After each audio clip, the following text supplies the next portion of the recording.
Okay, so my presentation today is on Heron's formula for triangular area. So basically the formula that Heron was trying to prove was a formula for a triangle that did not have a height, so it just had three arbitrary length sides, and you didn't know the height of the triangle, so he was trying to find an area formula that he could use to calculate the area of a triangle where you didn't know the height. So the proof is split into three parts, and so the first part we're going to talk about is part A.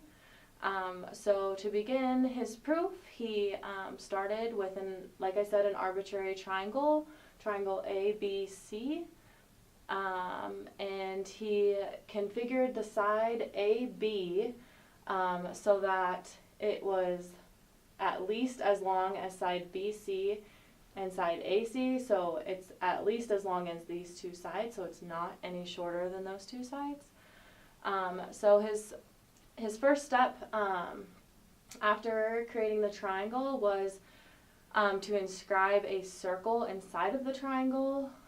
So he inscribed this circle that you can see here in red, and he did it inside of the arbitrary triangle, and then this surprised a lot of people because at the time, and still today, there's not a lot of area formulas from a circle that are gonna correlate with area triangles or areas formulas of a triangle. So this kind of surprised a lot of people.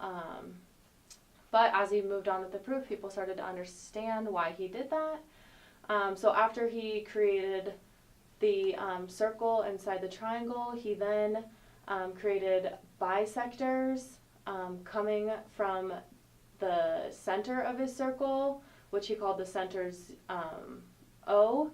And so he then created three bisectors that all were the radius of the circle. So as you can see here, this bisector is OD, this one is OE, and this one is OF. And since they're bisectors, they're 90-degree angles, as you can tell from that picture.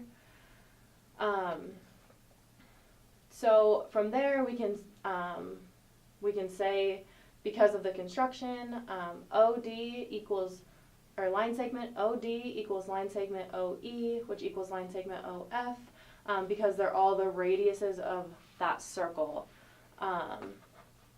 So to start Heron's proof, he basically started with the simple formula for triangular area.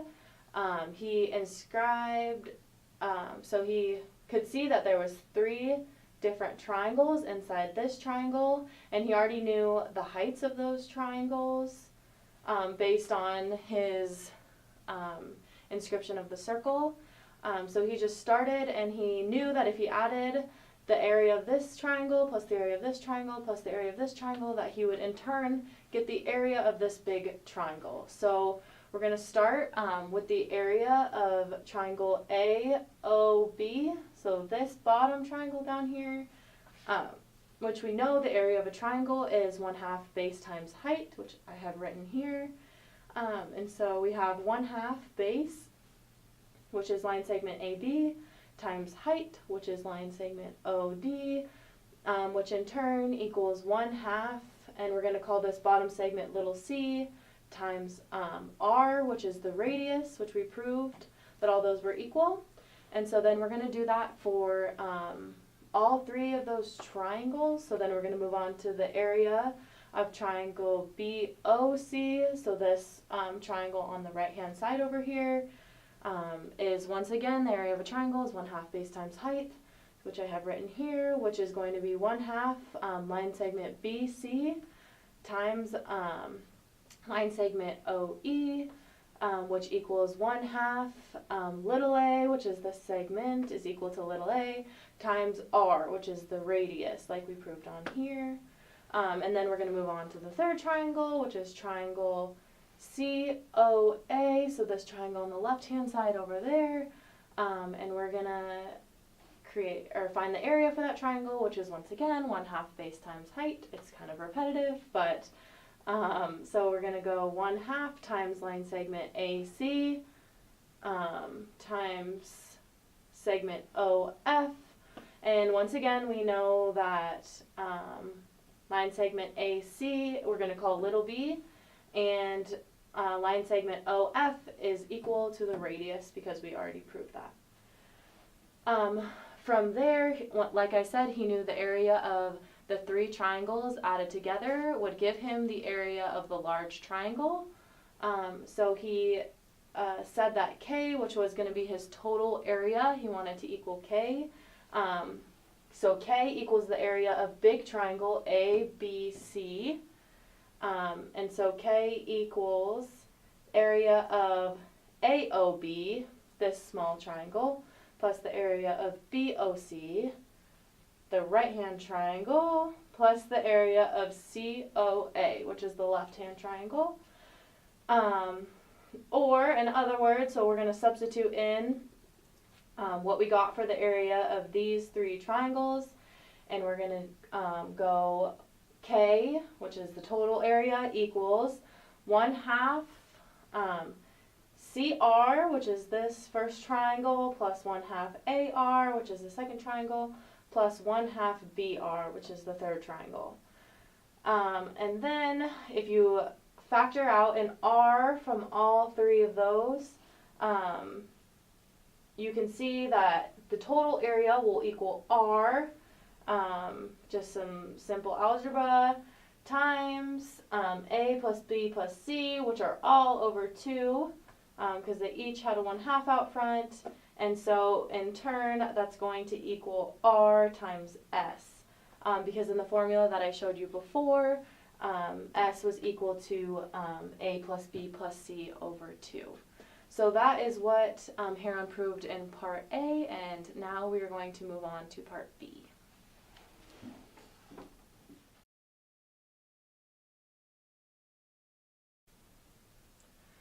So this is the second part of my presentation. So in the last video, we were talking about the beginning of Heron's proof for triangular area, and we had proved that K, which is the total area of the triangle, equals R times S, and if you remember, we had S equaled A plus B plus C over 2. Which Heron called the semiperimeter. So in this video we are going to prove that S does in fact equal the A plus B plus C over 2. And so where Heron started is he started with triangle ABC, and he composed it into 3 congruent triangles. So he took, if you can see these green dotted lines, and he angle bisected all 3 of angles A, B, and C. So in turn, by angle bisecting, we know that this angle is going to equal this angle, because added together they equal angle B. So he started by proving that all 3 of the triangles are in fact congruent, and we did this by using the angle-angle side congruency. So we'll use angle AOD, so this angle, or this triangle, excuse me, and AOF, so these 2 triangles, and we're going to prove they're congruent by angle-angle side. So like I said, this green line is angle bisecting this angle. So you know that these 2 angles are congruent, as you can see by my congruency markings, and then you know that this side is shared by both the triangles. So that side is going to be congruent to each other because it's the same side. And then you know that these lines were perpendicular from the incenter of the circle. So these lines intersected at a perpendicular, and so you know that's always going to be equal to 90. So this angle is going to be 90, and then this angle is going to be 90. So you can then say, because of angle side, that these 2 triangles are congruent, and the same goes for these 2 triangles and these 2 triangles. They were all proved equal by angle, angle, side congruency. So because of angle, angle, side congruency, when you have two congruent triangles and you prove that they're congruent, then all their sides and angles are also congruent. That's the corresponding parts postulate.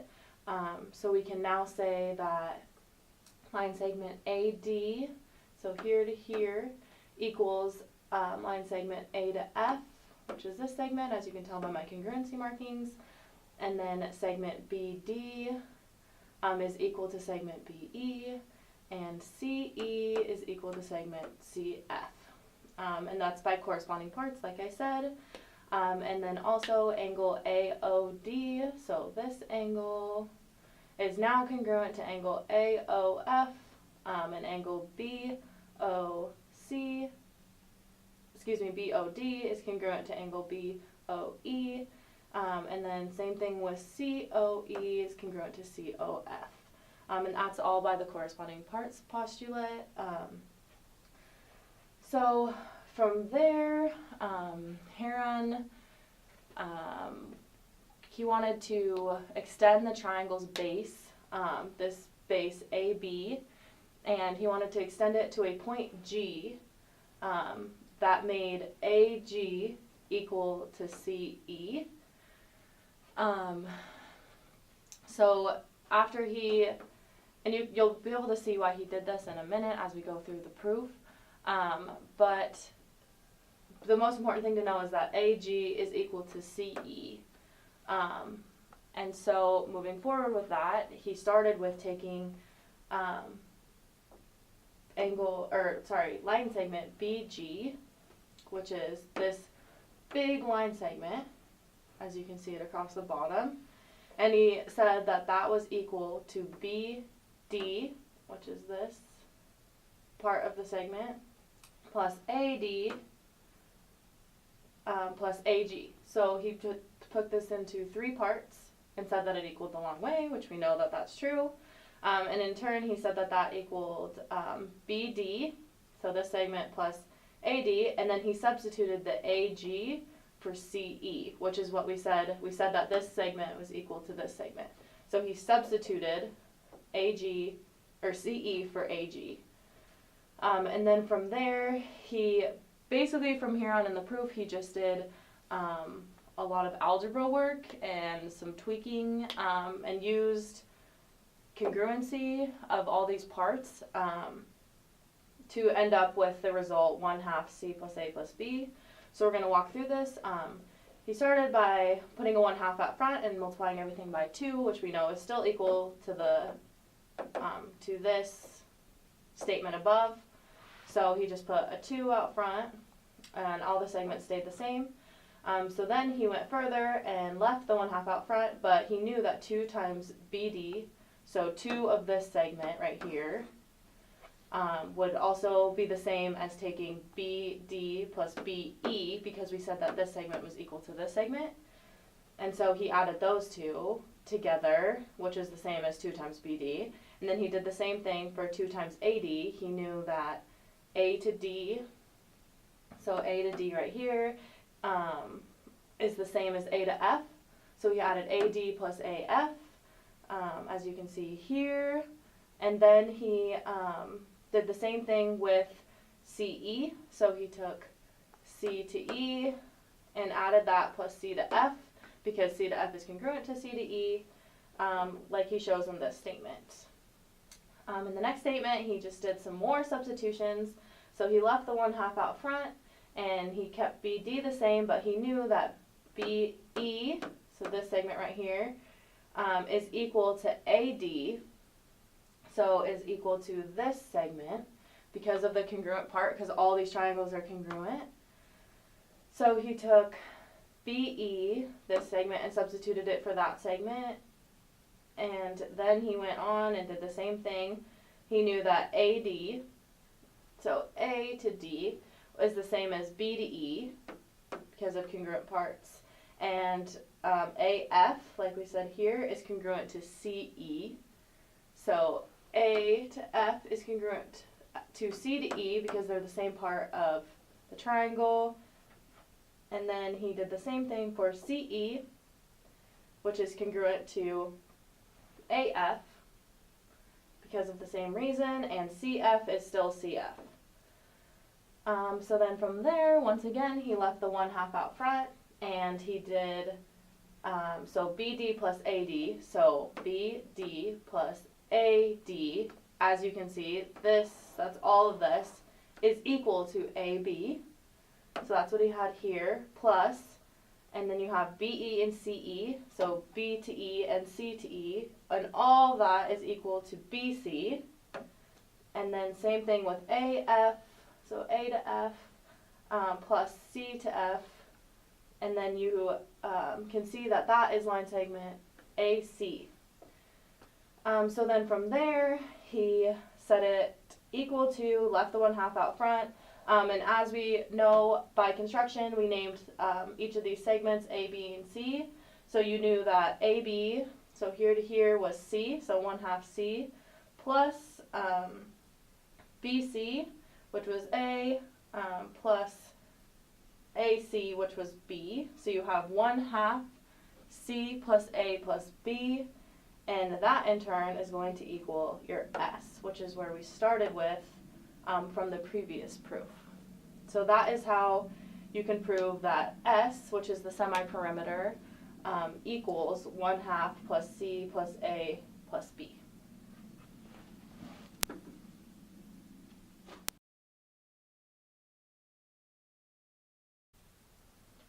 So this is my second part of part B of my proof. In this proof, Heron wanted to basically assemble, so his formula he's trying to prove is that the area of the whole triangle, which he called K, is equal to the semi-perimeter, S, and then times S minus A, S minus B, and S minus C. So in the last video, we found out what this S was. And so now by substituting S, he's trying to find out what S minus A, S minus B, and S minus C is, so he can complete his proof. So in the last video, we said that BG, so this long segment right here, was equal to S. That is what we proved in the last video. And basically, if you think about that in an algebra view, it makes sense because we said A plus B plus C over 2 was equal to S, which we know this segment is A plus B plus C, and if you multiply that by 1/2, you're basically taking a half of each of these. So if you look at it like half of this segment C, so this half, plus half of this is this half, and then half of this is this half. So if you basically take this plus this plus this, it should equal this plus this plus this, which is segment BG. So that's just another way of looking at it that makes sense. By construction, you can see that very easily.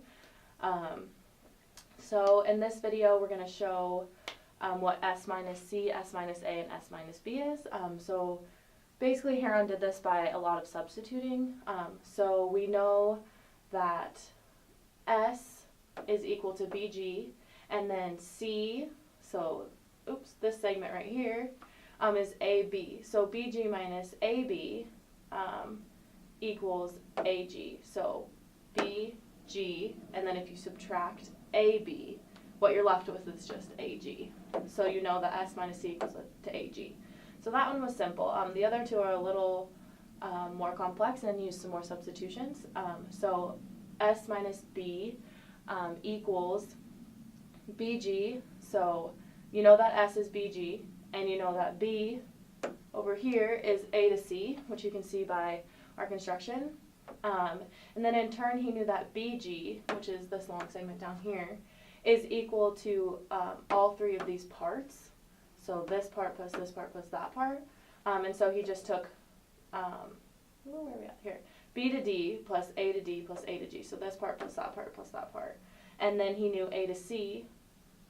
So that part, the long part over there, was the same thing. So he knew that that was A to F and C to F. So this part plus this part, it gives you the big side AC. So he put those together. And once again, you can see you still can't subtract these because you don't have like terms. So he once again substituted here. The only substitution he did is he knew that AG, which is this segment, was equal to C to E. So A to G, which is equal to C to E by construction, because if you remember when we constructed the segment, we made AG equal to CE. So that's why those two are congruent. So he substituted that in here. And then he said that AF, which is A to F, is congruent to A to D, which he substituted here. A to F is congruent to A to D because of angle, angle, side, like we said in the last video. So that's why you can substitute that there. And then CF is equal to CE. So CF is equal to CE, and that's once again by the angle, angle, side postulate and the congruent parts. So then in turn you can see that BD plus AD plus CE minus AD plus CE. Take out, these two cancel each other out, and all you're left with is just BD. So that is what S minus B equals. And now all we're left to figure out is what S minus A equals. So we're going to do this doing the same exact thing. So you know that BG, S minus A is BG, and then A is side BC. So BG, once again, is BD plus AD plus AG. So this plus this plus this equals the long side BG. And then you know BC is BE plus CE. So that's what we have here. And then once again, same substitution, you know that AG is congruent to CE because by construction, because we constructed them to be equal to each other. And then when you subtract, and then BE, so B to E, so this segment right here is equal to B to D because of angle, angle, side, and those two sides are congruent. And then you have CE still left. So now you're going to take your BD plus AD plus CE minus BD plus CE. So as you can tell, BD and CE cancel out, and all you're left with is segment AD. So now you know that S minus A equals segment AD. So across the bottom, I have all those written. S minus A is equal to AD, S minus B is equal to CF, and S minus C is equal to AG. So basically, Heron was just, he now has all the components of his proof proven, and he has them all down to line segments. And so from here, he basically just needs to put all the segments together using his formula and prove that his formula works.